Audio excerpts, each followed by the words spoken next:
नमस्कार दोस्तों, education point में आपका स्वागत है। मैं हरि कृष्णा एक बार फिर।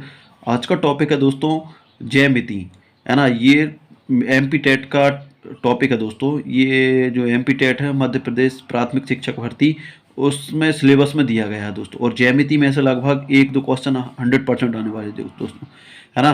तो इस वीडियो को जो लोग कंप्लीट देख लेंगे तो वो लगभग ज्यामिति के बारे में समझते जाएंगे, है ना। तो ज्यामिति की शुरुआत कहाँ से होती है? देखिए ज्यामिति की शुरुआत होती है एक बिंदु से, है ना। तो सबसे पहले क्या रहेगा? बिंदु, है ना। तो क्या रहेगा? बिंदु। तो देखिए बिंदु क्या होता है, इसकी मुख्य परिभाषा, क्योंकि परिभाषा उस क्वेश्चन बन जाते हैं दोस्तों, मेरे पेपर में आया था, है ना। बिंदु की क्या है? बिंदु या पॉइंट, बिंदु की कोई लंबाई या चौड़ाई नहीं होती, है ना दोस्तों। तो याद रखना है, ना तो बिंदु की कोई लंबाई होती है ना चौड़ाई होती है। पूछ लेगा बिंदु कैसी आकृति होती है, लंबाई होती है, चौड़ाई होती है, लंबाई चौड़ाई दोनों होती है, इनमें से कोई नहीं। तो बिंदु में ना तो लंबाई होती ना चौड़ाई होती है। यह मात्र सही स्थिति को दर्शाने का कार्य करता है, ठीक है ना। यह एक सही स्थिति का करेगा, दर्शाने का कार्य करता है।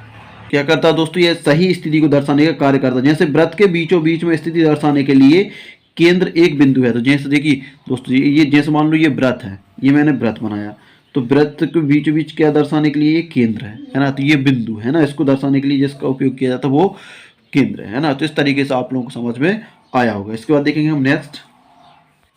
इसके बाद है दोस्तों रेखाखंड। रेखाखंड क्या है? तो लाइन सेगमेंट।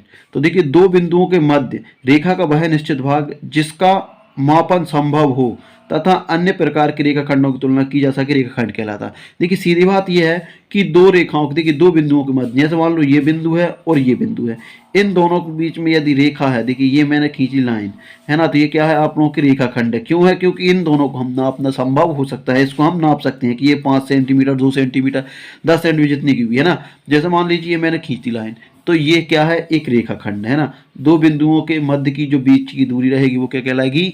रेखाखंड कहलाएगी, है ना दोस्तों। इसके बाद देखेंगे अब हम लंब। अगली आकृति है दोस्तों लंब, या इसे परपेंडिकुलर, इसे क्या बोलते हैं? लंब या परपेंडिकुलर। किसी क्षैतिज रेखा AB पर 90 डिग्री के कोण पर खड़ी हुई ऊर्ध्वाधर रेखा MN AB पर लंब है। तो सीधी बात यह है दोस्तों, जैसे मान लीजिए ये रेखा खींची मैंने, ये रेखा है AB, है ना। ये AB रेखा है और इस पे यदि सीधी रेखा ये डल जाती है तो ये क्या होती है? लंब होती है। इसके लेकिन कंडीशन ये होती है कि इसके जो बीच जो कोण रहेगा वो कितने डिग्री कोण होना चाहिए? 90 डिग्री के, तब ये लंब मानी जाती है ना दोस्तों। तो क्या होगा इस तरीके से? देखिए ये रेखा है, यदि इसके बीच ये हमने, ये रेखा मान लो ये रेखा है और इस पे हमने एक लंब डाला, इस तरीके से लाइन खींच दी जो 90 डिग्री से कोण बनाते हुए है, तो क्या कहलाएगी? इस पे लंब कहलाएगी, है ना। आप लोगों को समझ में आ गया होगा, है ना दोस्तों। तो इसमें देखिए जो जहां भी लंब डलता है वहां दो समकोण बनते हैं, एक इधर समकोण बनता है, एक इधर समकोण बनता है, ठीक है ना दोस्तों। इसके बाद हम देखेंगे नेक्स्ट स्पर्श रेखा। देखिए अगला टॉपिक है स्पर्श रेखा। स्पर्श रेखा क्या होती है? स्पर्श मतलब छूते हुई जाती है। किसी वृत्त की स्पर्श रेखा को बिंदु P पर छूकर जाती हुई स्पर्श रेखा AB कहलाती है। देखिए अब ये देखिए ये वृत्त है, इस पर कहाँ छू रही है? P पर छू के जा रही है ना एक रेखा। देखिए ये रेखा कहाँ छू रही है? P पर छू रही है, तो है ना वृत्त कहाँ छू रहा है? P पर छू रहा है ना। तो AB स्पर्श रेखा है किस पर? और P पे छू रही है। ऐसे मान लीजिए वृत्त। अब यहाँ से हम यदि एक रेखा इस तरीके से खींच रहे हैं, कहाँ छू रही है? इस यहाँ छू रही है, तो ये इसकी क्या कहलाएगी दोस्तों? स्पर्श रेखा कहलाएगी, है ना दोस्तों। इसकी क्या कहलाएगी? स्पर्श रेखा कहलाएगी। इसके बाद देखेंगे नेक्स्ट। इसके बाद अगला दिया है अंग्रेजी अक्षरों की आकृति। अब देखिए अंग्रेजी अक्षरों की आकृति आप लोगों को देखना है, यहाँ से क्वेश्चन पूछे जाते हैं। एक निश्चित लंबाई की सरल रेखाओं से अंग्रेजी के विभिन्न अक्षर बनाए जा सकते हैं, ठीक है ना। देखिए देखिए V A E F H I K L M N T W X Y Z, है ना। तो इनके बारे में देखेंगे दोस्तों।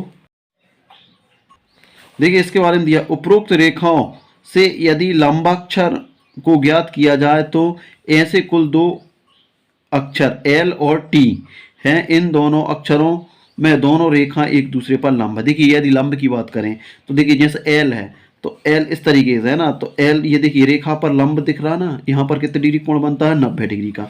और T है ना। T की बात करें तो T भी क्या है? देखिए T इस तरीके से यदि हम T बनाते हैं और यहाँ पे ये डालते हैं, इसको हम उल्टा करते हैं तो यहाँ पे लंब बन रहा है ना। तो दोस्तों आप लोगों को याद रखना है ना, कि यदि वो पूछ ले कि जो अंग्रेजी के अक्षर में ऐसे कौन कौन से अक्षर हैं जिन पर लंब के आकार की आकृति होती है, तो किस कौन कौन से होते हैं? L और T होते हैं। इसके बाद देखेंगे हम कोण। देखिए अगला टॉपिक है दोस्तों कोण या एंगल। दो सरल रेखाओं के एक बिंदु पर मिल जाने पर कोण बनता है। चित्र में आपको दिखाया गया, जैसे मान लीजिए देखिए दो सरल रेखाएं कौन कौन सी, जैसे मान लो कि एक सरल रेखा मान लीजिए ये है और एक सरल रेखा ये है ना। इन दोनों के बीच में जो बन रहा है वो क्या कहलाएगा, कोण कहलाएगा, है ना दोस्तों। दो सरल रेखा, अब दो सरल रेखा कोई सी भी हो सकती है ना, यहाँ से हो सकती हैं। जैसे मान लीजिए एक सरल रेखा ये है और एक सरल रेखा ये, इन दोनों के बीच में जो आकृति बन रही है वो क्या कहलाएगी, कोण कहलाएगी, है ना। तो इसके बाद देखेंगे, देखिए ये दिया है, अब ये तो समझ में आ गया ना। और जहां पर ये मिलते हैं, देखिए जहां पर ये मिल रहे हैं, है ना, जहां पर ये कोण बन रहा है उसे किससे दर्शाते हैं, थीटा से दर्शाते, किससे दर्शाते हैं, थीटा से दर्शाते हैं। तो देखिए दो सरल रेखाओं के एक बिंदु पर मिल जाने पर कोण बनता है। चित्र में ए और सी को मिला है, कहाँ मिल रहा है, बी पर मिल रहा है, बी पर आंतरिक कोण थीटा कोण कहलाता है, ठीक है ना। अब इसके बाद देखिए कोणों के आधार पर हम देखेंगे त्रिभुज। कोणों के आधार पर देखिए कोण कितने प्रकार के होते हैं कोण। देखिए सबसे पहला होता है न्यून कोण। न्यून कोण कौन सा होता है, वह कोण जो 90 डिग्री से कम का होता है वो न्यून कोण कहलाता है, ठीक है ना। 90 डिग्री से कम कोण न्यून कोण कहलाता है, जैसे 25, 35, 40, 60 ये सब न्यून कोण है दोस्तों, है ना। उसके बाद है समकोण। समकोण क्या कहलाएगा, 90 डिग्री कोण क्या कहलाएगा, समकोण कहलाता है, ठीक है ना दोस्तों। तो आप लोग याद रखना न्यून कोण क्या है, 90 से कम, है ना। 90 डिग्री से कम जितने भी कोण रहेंगे वो न्यून कोण कहलाएंगे।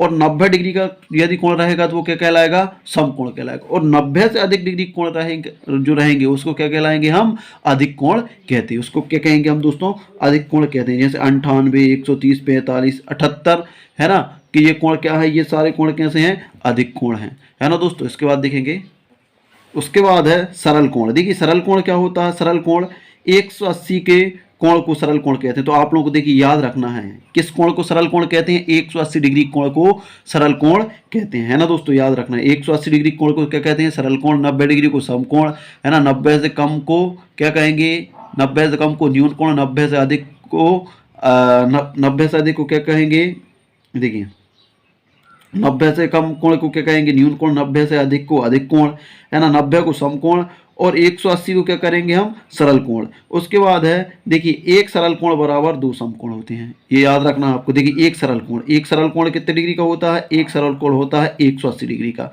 और समकोण कितने कितने डिग्री के होते हैं, 90 डिग्री के। तो आप लोगों को याद रखना है ना, एक सरल कोण कितने डिग्री का होता है, 180 डिग्री का होता है ना।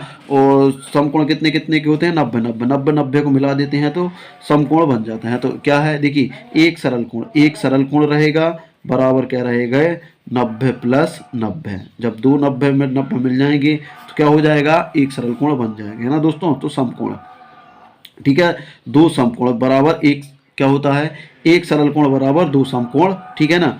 अब उसके बाद है अगला बृहत कोण। बृहत कोण क्या है, बृहत कोण 180 से अधिक और 360 से कम के कोण को बृहत कोण कहते हैं। देखिए 180 से अधिक हो और 360 से कम हो, वो क्या कोण कैसा कहलाएगा, बृहत कोण कहलाएगा, है ना। जैसे 185, 190, 280, 355 ये सब कैसे कोण हैं, बृहत कोण हैं। तो ये आप लोग को याद रखना, ठीक है ना दोस्तों। कोण एवं इससे क्वेश्चन पूछे जाते हैं, है ना। इसके बाद हम थोड़ा सा टॉपिक और बचा है, इसमें कोणों के बीच में संबंध और देखेंगे, ठीक है ना। उसके बाद दिया है दो कोणों के बीच संबंध। अब हमें बताना कि दो कोणों के बीच क्या क्या संबंध होते हैं। देखिए सबसे पहले पूरक कोण, तो आप लोगों को याद रखना है पूरक कोण मतलब 90 डिग्री। यदि 90 डिग्री से कम का कोण है तो वो क्या कहलाएगा, पूरक कोण कहलाएगा। दूसरा होगा समपूरक कोण। यदि 180 डिग्री से कम का कोण है, 90 से अधिक हो, 180 से कम है तो वो क्या कहलाएगा, समपूरक कहलाएगा। देखिए पूरक कोण क्या होता है, जिन कोणों का योग 90 डिग्री होता है उनको एक दूसरे के पूरक कोण कहते हैं। जैसे मान लीजिए, देखिए जैसे मान लीजिए अब हमसे पूछे 60 डिग्री का पूरक कोण, 60 का पूरक कोण कितना रहेगा, 30, क्योंकि इन दोनों का योग कितना रहेगा, 90 रहेगा। यदि कोई पूछे 30 का पूरक कोण क्या रहेगा, 30 का पूरक कोण क्या रहेगा, 60 रहेगा, ठीक है ना दोस्त, समझ में आ रहा ना।